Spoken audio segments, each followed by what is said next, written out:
Salut camarade. Camarade, salut. Salut camarade. Salut camarade. Camarade, salut. Merci. Les événements se suivent mais ne se ressemblent pas. Ce point de presse est un point de presse tout à fait particulier.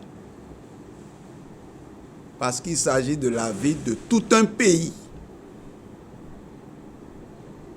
Ça fait longtemps que vous entendiez parler des 3S après Sucobé. Aujourd'hui, il s'agit de la fermeture de cette société de sucre, de production de sucre. C'est pour ça qu'on a voulu nous adresser à vous. Chers camarades travailleurs,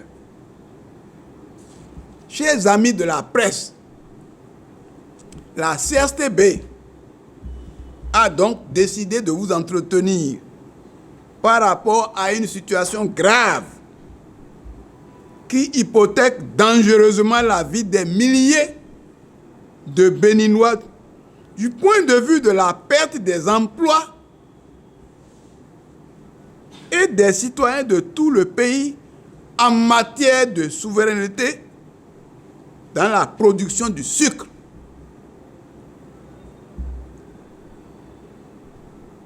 De quoi s'agit-il?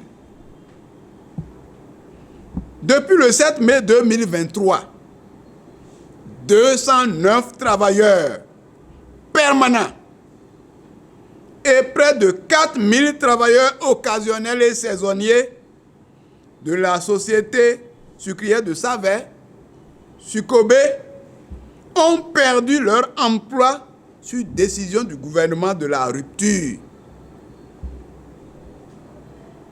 Donc, le gouvernement de la rupture a encore rompu des emplois.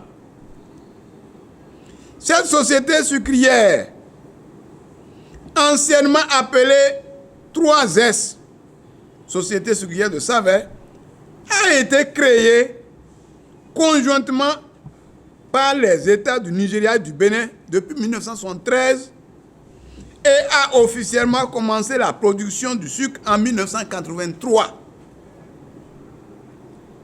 Après avoir interrompu, pour certaines raisons, la production pendant une dizaine d'années, la société a été confiée à une entreprise chinoise qui a repris la production sous le nom de Sucobé pour un contrat de 20 ans à partir de mai 2003.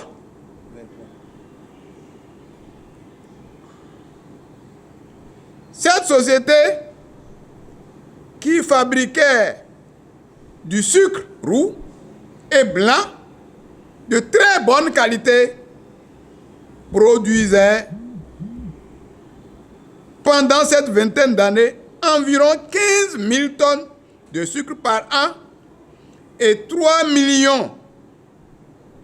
87 000 mètres cubes d'alcool par an aussi. Ce sucre était convoité au Bénin et presque dans tous les pays de la sous-région. Malgré cela, un an avant la fin du contrat,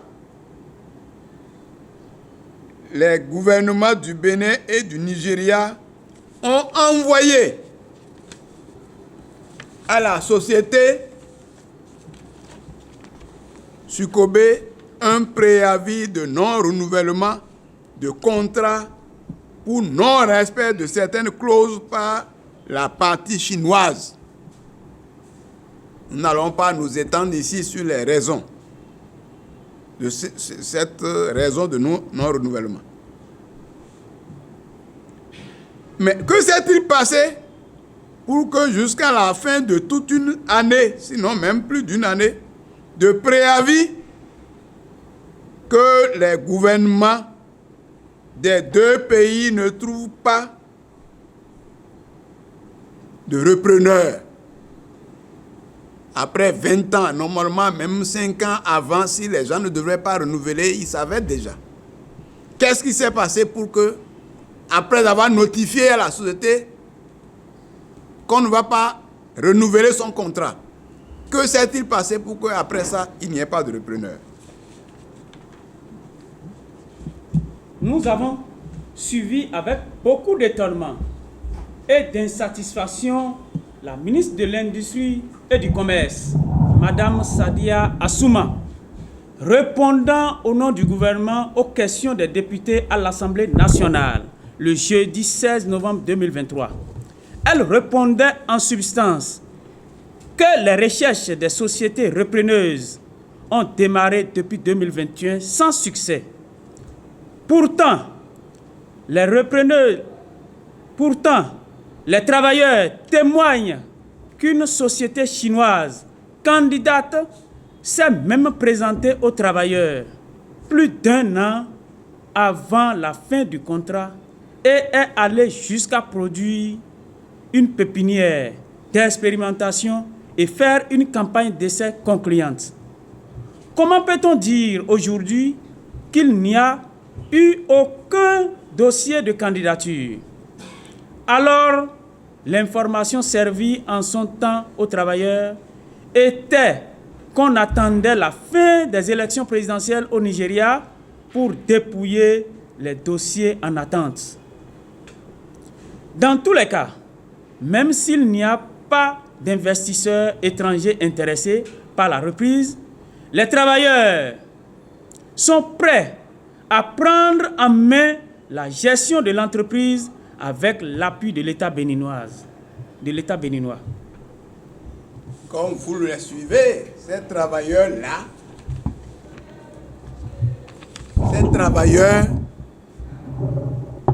ont 20 ans d'expérience. Parmi eux, il y a des techniciens, des gestionnaires. Donc, ils ont raison, après 20 ans d'expérience,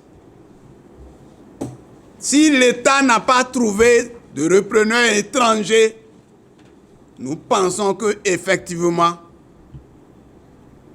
l'État peut leur confier la gestion comme ils le disent et pouvoir les appuyer. C'est tout à fait normal. D'ailleurs, je l'ai dit une fois au président de la République, au président Patrice Talon, lorsqu'on voulait confier la gestion des eaux et de nos forêts à une société sud-africaine, je disais non. D'envoyer des Béninois à l'étranger, parce qu'ils disaient, les gens savent très bien gérer et tout ça. Je dis oui, même s'ils savent gérer, il vaut mieux envoyer les Béninois chez eux, apprendre à gérer, venir gérer notre parc. C'est toujours mieux que vous ayez celui de la maison pour gérer. C'est plus sûr. Aujourd'hui, on confie tout. Jusqu'à l'état civil, on peut confier à l'étranger.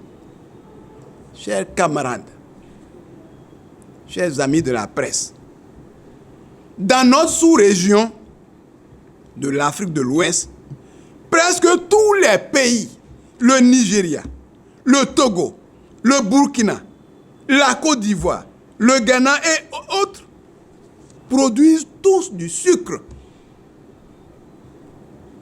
On ne peut pas comprendre qu'après 60 années d'indépendance, que le Bénin, un pays côtier avec tant de zones marécageuses, ne produise pas du sucre. Que le Bénin importe le sucre de la France, Saint-Louis, qui a obligé, elle, d'utiliser la betterave pour produire du sucre. Parce qu'ils n'ont pas de canne à sucre chez eux. Et pourquoi nous, au Bénin, pays plein de marécages, nous avons la zone, effectivement, des zones où on peut produire de la canne à sucre en quantité. Et on laisse cela pour importer du sucre. On fait attendre. Actuellement, la pépinière de la canne à sucre est là. Et cette pépinière-là est dangereusement menacée par les feux de brousse. Il n'y a même pas de pare-feu autour. Donc ça veut dire que si le feu tombe dans la pépinière de canne à sucre, tout le champ est brûlé. Et si tout le champ est brûlé, il faut faire une pépinière et attendre encore des années peut-être avant de reprendre. C'est suffisamment grave. Et le gouvernement le sait. Pourquoi ne pas... Quelle est cette logique donc d'industrialisation où on parle de zones industrielles et dans le même temps, on a fermé Koteba à Parakou. On ferme Sukobé à Porte-Novo et à Savin. Et on parle de Glodjigwe. On parle de Glodjigwe. Ou même c'est des entreprises délocalisées. Et qui vendent à l'extérieur. Nous avons besoin d'être autosuffisants en sucre, c'est normal. Et le Bénin a besoin du sucre. Donc nous devons produire notre sucre. Le gouvernement du président Patrice Talon est interpellé. Le Bénin n'est pas un désert de compétences. Les gens qui ont fait 20 ans, qui ont produit le sucre roué blanc pendant 20 ans, qui ont produit l'alcool pendant 20 ans, ont la capacité. Ces travailleurs expérimentés, 209 et plus que ça, les 3000 et quelques autres occasionnels et saisonniers sont aussi formés en matière de production de canne à sucre, de protection. Tous ceux-là ont besoin d'être protégés, d'être sauvegardés. On ne peut pas mépriser un secteur aussi sensible que celui du sucre, de l'alimentation. Les 209 qui ont l'expérience, si on les laisse aujourd'hui, où est-ce qu'on ira trouver encore des gens à former? Ceux-là vont vivre de quoi? Notre pays. Ah, on a fermé toutes les sociétés Sonapra et autres du secteur du développement rural. Tous ceux-là sont au chômage. Certains sont morts de misère. On a fermé la Sonacop. Des gens sont morts de misère. On a fermé Koteb, hypothéquant l'industrie textile. On n'avait que, finalement, il ne reste que CBT de, comment on appelle, de Lokosa. Aujourd'hui, je me rappelle, quand au temps du PRPB, les gens avaient décidé de créer des sociétés d'État. On a créé Onigbolo et les 3 Express dans la même période, les années 1973-1975. Et nous avons pensé que c'était une bonne chose. On ne peut pas développer un pays sans l'industrialiser. C'est pour cela que nous interpellons le président Patrice Talon. Nous avons les rumeurs que nous avons apprises. C'était que donc certains des gens sont intéressés par le secteur. Mais s'ils veulent prendre, ils n'ont qu'à prendre. Si les gens sont intéressés, qu'ils avancent tête, à tête, comment on appelle, à découvert. Peuvent-ils prendre ça sans les travailleurs? S'ils ne sont pas intéressés, s'ils n'ont pas trouvé de repreneur, c'est plus simple de confier aux travailleurs et que l'État les appuie. L'État les encadre.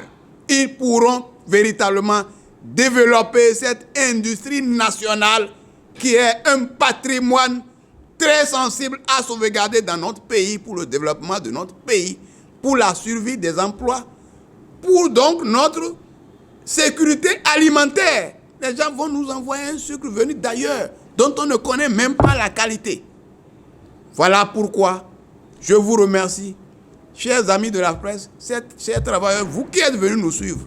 Je demande aux journalistes de balancer l'information partout. Et je demande au gouvernement d'être à l'écoute. Ce n'est pas une faiblesse que d'écouter les travailleurs, que d'écouter le peuple.